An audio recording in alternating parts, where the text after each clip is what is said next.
আসসালামু আলাইকুম। বৃষ্টি দিন আপনারা কেমন আছেন? আশা করি অনেক সবাই ভালো আছে নিজের বাসায়। ভাবলাম কি রান্না করব, কিছু আলু সিদ্ধ করে ভাবলাম ডাল রান্না করব, ডিম ডাল। এই যে আলুগুলো বসিয়ে দিলাম, সিদ্ধ হয়ে গেছে আলুগুলো।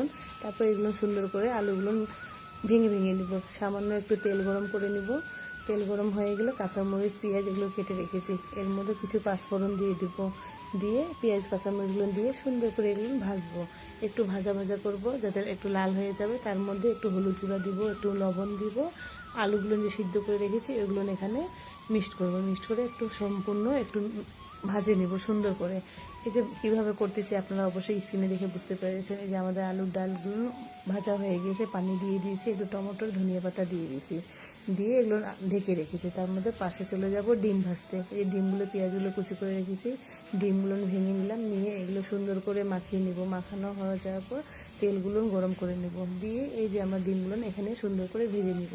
কীভাবে ভাজতেছি আপনারা অবশ্যই স্ক্রিনে দেখে বুঝতে পেরেছেন।